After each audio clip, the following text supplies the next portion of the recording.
తెలంగాణలో ఉన్నటువంటి మాదిగ సమాజానికి సామాజిక ఉద్యమాభివందనాలు. ఎస్సీ ఏబిసిడి వర్గీకరణ కొన్ని దశాబ్దాలుగా మాదిగ జాతి చేస్తున్నటువంటి సామాజిక ఉద్యమం. అయితే ఈ వర్గీకరణ అమలుపరిచే నేపథ్యంలో తెలంగాణ ప్రభుత్వం శరవేగంగా ముందడుగులు వేసి మాదిగ జాతికి ఆ సామాజిక వర్గాలకు న్యాయం చేయాలనే ఆలోచన ముందుకు తీసుకుపోవటం అనేది ఇది హర్షించదగ్గ విషయం. ప్రత్యేకంగా తెలంగాణ రాష్ట్ర ప్రభుత్వానికి కృతజ్ఞతలు. నా పేరు కొండమీది గోవిందరావు, తెలంగాణ మాదిగ జేఏసీ రాష్ట్ర వర్కింగ్ ప్రెసిడెంట్. అయితే మిత్రులారా, ఇన్నేళ్ల ఉద్యమంలో గతంలో కొంతకాలం పాటు వర్గీకరణ అమలు జరగటం, ఆ నేపథ్యంలో ఎస్సీలని ఏబిసిడీలుగా వర్గీకరించి ఏ సామాజిక వర్గానికి 1%, బి సామాజిక వర్గానికి 7%, సి అంటే మాలల ఉపకులాలకి 6%, డి అంటే ఆది ఆంధ్ర ఈ కులాలకి 1%గా వర్గీకరణ చేస్తూ జరిగిన మాట వాస్తవం. అయితే ప్రత్యేక తెలంగాణ ఏర్పడిన తర్వాత అప్పుడే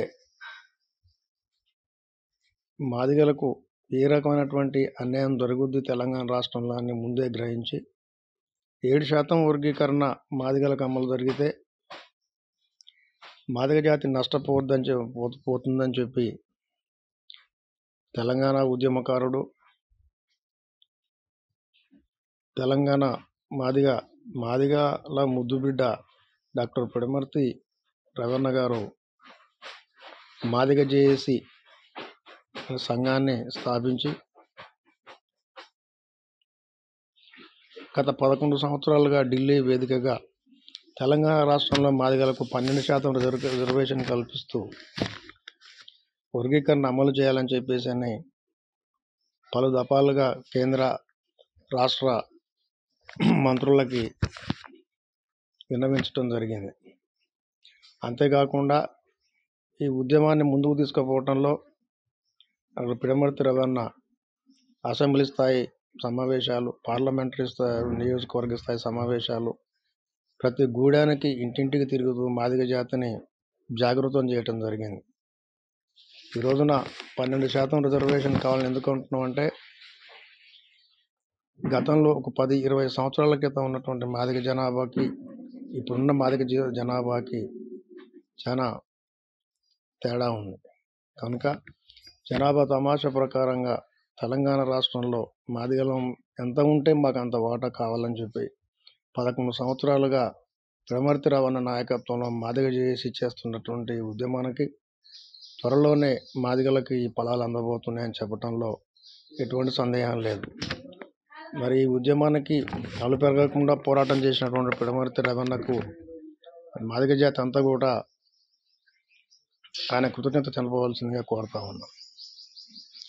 అయితే ఇవాళ రాష్ట్ర ప్రభుత్వం తీసుకున్నటువంటి జనాభా లెక్కల ప్రకారం, కమిషన్ అందజేసిన ఈ వివరాల ప్రకారం అది ఎంత ఇచ్చినా, అది 8% వచ్చినా, 9% వచ్చినా, 10% వచ్చినా అది తెలంగాణ మాదిగ జేఏసీ వ్యవస్థాపక అధ్యక్షులు డాక్టర్ పిడమర్తి రవణ గారికి చెందుతుంది.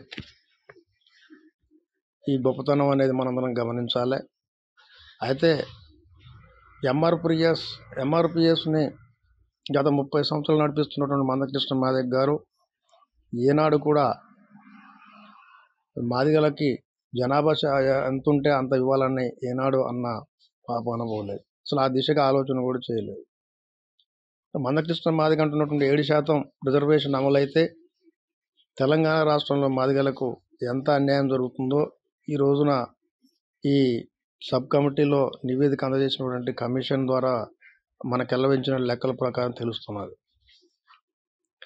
కాబట్టి మందకృష్ణ మాదిగ ఏనాడు కూడా తెలంగాణ రాష్ట్రంలో మాదిగలకు ఎంత ఉంటే మాకు తమాషా ప్రకారంగా జనాభా తమాషా ప్రకారంగా రిజర్వేషన్ చేయండి అని చెప్పేసి ఏనాడు కూడా అన్న సందర్భం లేదు.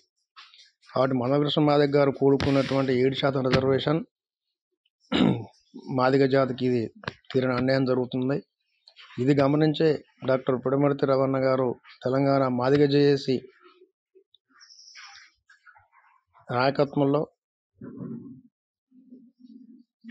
వాడవాడకి పల్లె పల్లెకి ఢిల్లీ స్థాయిలో మరి మాదిగ జేఏసీ ఒక స్లోగను డిమాండు గత 10 సంవత్సరాలుగా జనాభా తమాషా ప్రకారంగా తెలంగాణ రాష్ట్రంలో మాదిగలు ఎంత ఉంటే అంత మాకు వాటా రావాలి, అంతే రిజర్వేషన్ కల్పించాలని చెప్పేసి పోరాటం చేయడం జరిగింది. ఆ ఫలితాలు త్వరలో అందబోతున్నందుకు సంతోషంగా ఉంది. ఇదంతా కూడా మాదిగ సమాజం గమనించాలని కోరుకుంటూ మరి ఏనాడు కూడా తెలంగాణ రాష్ట్రంలో ఎక్కడ కూడా ఒక స్టేట్మెంట్ అయినటువంటి మందకృష్ణ మాదిగ చేసిన డిమాండ్ 7%. ఈ 7% మాదిగలకు వస్తే మాదిగలకు తీరని అన్యాయం జరుగుతుంది. కాబట్టి దీన్ని గమనించాలి. ఇప్పటికైనా తెలంగాణ రాష్ట్ర ప్రభుత్వం ముందుకు వచ్చి ఎస్సీ ఏబిసిడి వర్గీకరణ చేసేదానికోసం శరవేగంగా అడుగులు వేస్తున్నందుకు రాష్ట్ర ప్రభుత్వానికి, గౌరవ ముఖ్యమంత్రి గారికి మాదిగ జేఏసీ తరపున ధన్యవాదాలు తెలియజేసుకుంటూ మీ కొండమీది గోవిందరావు, తెలంగాణ మాదిగ జేఏసీ రాష్ట్ర వర్కింగ్ ప్రెసిడెంట్.